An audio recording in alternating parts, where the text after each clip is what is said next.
ETF index mutual funds నేర్చుకుని stock మార్కెట్లో రాణించాలనుకుంటున్నారా? వెంటనే ఈ నెంబర్కి కాల్ చేయండి. నమస్కారం. కార్తీక పురాణం 28వ రోజు పారాయణలోకి వచ్చాం. ముందు రోజు కేదారేశ్వర వ్రతము చేసుకుంటే ఎంత మంచిది, దానివల్ల ఎలాంటి ప్రయోజనం లభిస్తుంది, అసలు కేదారేశ్వర వ్రతం ఎలా ప్రారంభమైంది అనేది చెప్పుకున్నాం. ఇవేల్టి పారాయణలో కేదారేశ్వర వ్రతం మహత్యంని తెలియజేసేటువంటి ఒక ప్రత్యేకమైన కథను చెప్తున్నారు. వశిష్ఠ మహర్షి చెప్తున్నారు జనక రాజర్షికి, మహారాజా, ఈ కార్తీక వ్రతాన్ని, కేదారేశ్వర వ్రతాన్ని ఆచరించి సంపన్నమైన ఒక కుటుంబ కథను చెప్తాను వినమంటున్నారు. పూర్వకాలంలో వారణాసిలో ఒక నిరుపేద వర్తకుడు ఉండేవాడు. అతడికి 2 కుమార్తెలు, ఒక కుమారుడు చిన్నవాడు. పెద్ద కుమార్తె భాగీరథి, చిన్న కుమార్తె భాగ్యవతి. కుమారుడి పేరు భగీరథుడు. ఆ వైశ్య దంపతులు తమ సంతానంతో పొద్దు గడపడమే దుర్భరంగా బతుకుతూ ఉండేవాళ్ళు. అంటే చాలా కష్టంగా ఉండేది.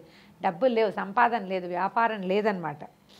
అయితే ఏం చేసేవాళ్ళు, ఆడపిల్లలిద్దరూ అడవిలోకి వెళ్ళి కట్టెలు చితుకులు ఏరుకొని వచ్చి వాటిని గ్రామంలో అమ్మి ధనం తీసుకొచ్చేవారు. ఆ కుటుంబం ఆ ధనంతో జీవితం సాగిస్తూ ఉండేది. భాగీరథి భాగ్యవతులు ఇద్దరు కట్టెలు ఏరుకోవడానికి అడవికి వెళ్ళి వస్తూ ఉంటే, అంటే కట్టెలు అని పెద్దవ పేరు చెప్పకూడదు, పుల్లలు ఏరుకోవటం అంటారు. కట్టెలు అంటే కొట్టి పేళ్ళేసి తీసుకునేవాళ్ళు. మగవాళ్ళు చేయగలిగే పని, ఆడపిల్లలు వాటిని చేయలేకపోతారు కదా, అంత బలంగా ఉండరు ఆడపిల్లలు. వీళ్ళు ఏం చేసేవాళ్ళు, చెట్ల కింద రాలిపడిన రెమ్మలు కొమ్మలు అవన్నీ ఎండిపోయి ఉంటాయి కదా, ఎండు పుల్లలు ఏరుకొచ్చేవాళ్ళు, చితుకులు అంటారు, చిన్న చిన్నవి, వాటిని ఏరుకొచ్చుకునేవాళ్ళు అనమాట. ఒకరోజు ఈ పుల్లలు ఏరుకోవటానికి అడవికి వెళ్ళి వస్తూ దారిలో ఒక మర్రి చెట్టు నీడలో జరుగుతున్నటువంటి కేదారేశ్వర వ్రతాన్ని చూశారట.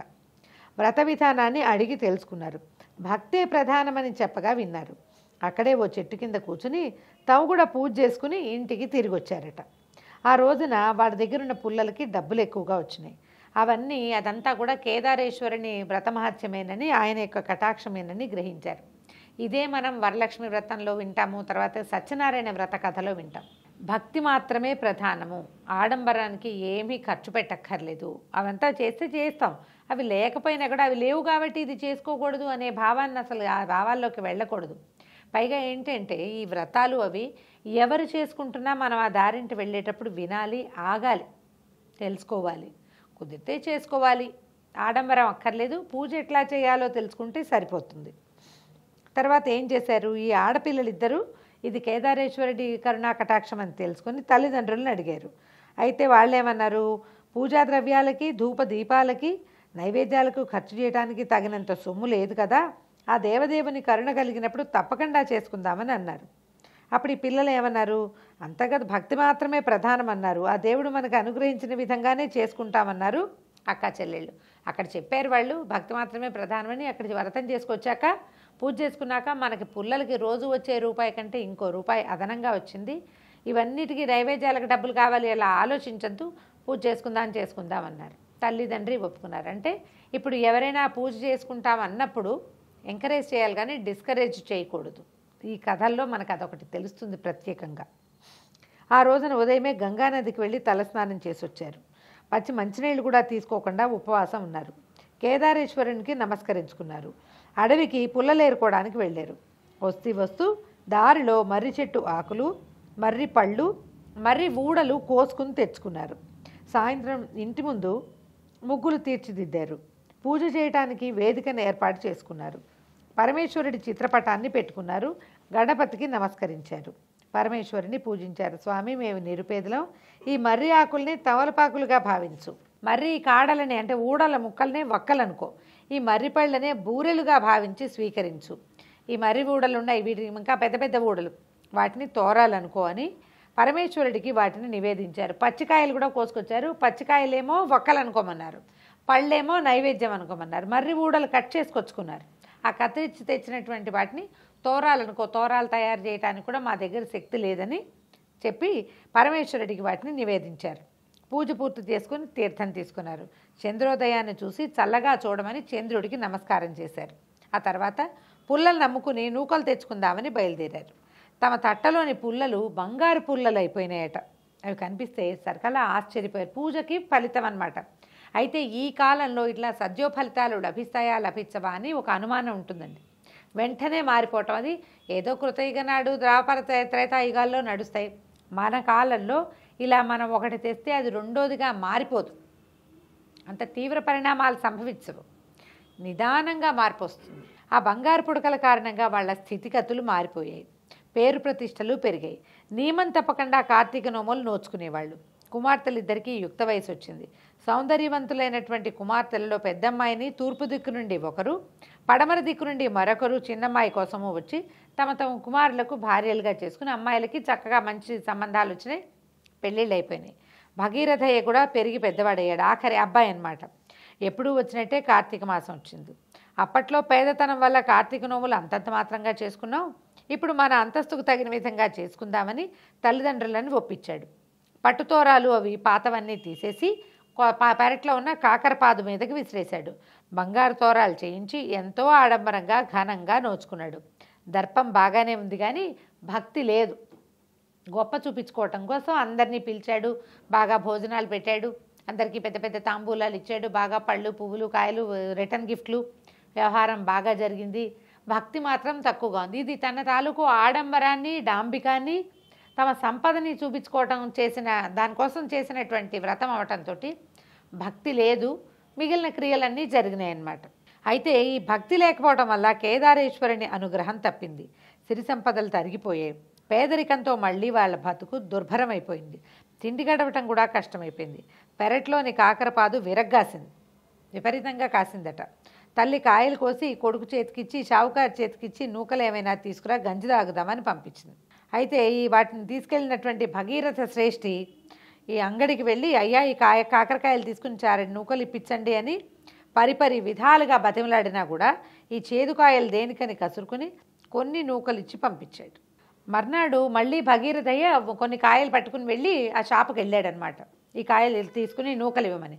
అయితే శ్రేష్ఠ అడిగాడు, ముందు రోజు నవరత్నాలను చూశాడు కదా, అందుకని అతను అడిగాడు, అబ్బాయి ఈ చెట్టు ఎక్కడిది, ఈ కాయలు ఎక్కడివి, ఎక్కడి నుంచి తెచ్చావు, చాలా బాగున్నాయని అడిగేసరికల్లా ఇతను ఏమన్నాడు, భగీరథుడు నువ్వు మా పెరట్లో ఉన్న ఒక చెట్టు కాసినాయి అని చెప్తే ఆ కాయల్ని రోజు నాకే పట్టుకురా అని చెప్పాడనమాట.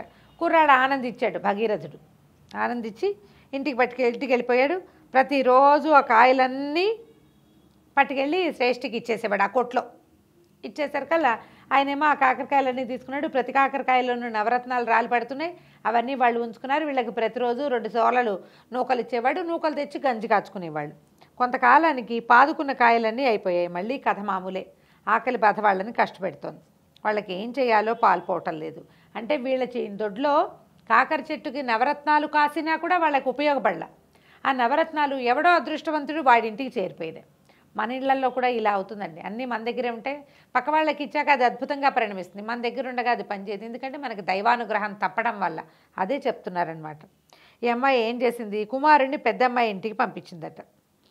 మన పరిస్థితులు ఇట్లా ఉన్నాయి చెప్పు అని చెప్పేసరికల్లా సరే ఏమైంది, సాయం తీసుకురమ్మని పంపిస్తే భగీరథుడు కాలినడకతో బయలుదేరాడు. పెద్దక్కింటికి చేరుకున్నాడు.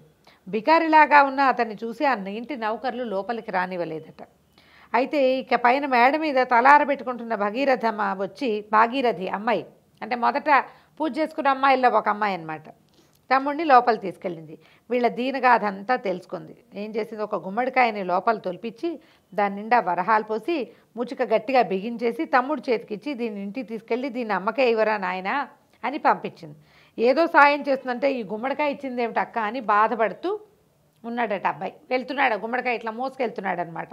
దారిలో ఒక గద్ద పైనుంచి ఎగురుతూ ఈ గుమ్మడికాయ ఎర్రగా ఉండేసరికల్లా అదేదో తినే వస్తువు అనుకుని అది తన్నుకుపోయింది. ఒక పూట కూరైనా గడుపుకోవచ్చు అని అనుకుంటే గద్ద కాస్త తన్నుకుపోయిందని బాధపడి ముందుకు వెళ్ళలేక అక్కడి నుంచి చిన్నక్కయ్య గారింటికి వెళ్ళేట. కాలినడకన వస్తున్నటువంటి తమ్ముడిని చూసి వడివడిగా మేడ దిగొచ్చి తమ్ముడిని ఇంట్లోకి తీసుకెళ్ళింది. యోగక్షేమాలు అడిగి తెలుసుకుంది. భగీరథుడు పెద్దక్కింటికి వెళ్ళాము, ఆ గుమ్మడికాయ ఇచ్చాము, దాన్నే ఇచ్చింది, దానితో సరిపెట్టుకుందాం అనుకుంటే గద్ద తన్నుకుపోయింది మొదలైన వ్యవహారాలన్నీ చెప్పాడు. ఈవిడేం చేసిందట, బాగా ఆలోచించి ఓ కాలు జోడులో మాణిక్యాలు పోసి కుట్టించి తమ్ముడికిచ్చి ఇంటికి వెళ్ళే వరకు ఎక్కడా విప్పద్దు, వేసుకునే ఇంటికి వెళ్ళరా నాయన, ఎక్కడా విడిచిపెట్టద్దు, కాళ్ళ నుంచి విడవద్దని చెప్పింది. చెప్పేసరికల్లా ఈ అక్క కూడా పెద్దక్కలాగా ఉత్త చేతులతో పంపుతోందని బాధపడ్డట. అక్కగారిచ్చిన సద్దిమూటని దారి మధ్యలో చెరువు దగ్గర ఆగి సద్దిమూట ఇచ్చింది, అన్నం కట్టించిందనమాట. చెప్పులు ఇప్పద్దంటంతో కాలు కడుక్కోవడానికి చెప్పులతోటే దిగాడట. చెప్పులు ఇప్పద్దంది. మామూలుగా ఏం చేయొచ్చు, చెరువుల దగ్గర ఆగినప్పుడు చెప్పులు ఇప్పి పక్కన పెట్టుకుని చెరువులోకి దిగి కాళ్ళు కడుక్కుని అన్నం తినేవాడు. ఈ అబ్బాయి ఏం చేశాడు, వాళ్ళ అక్కయ్య వద్దంది కదా చెప్పులు ఇప్పబోకు అని చెప్పింది. వద్దంది కదా అని ఆ చెప్పులతోటే బురదలోకి దిగాడు చెరువులోకి. ఈ బురదలో చెప్పులు కాస్త ఇరుక్కుపోయినాయట.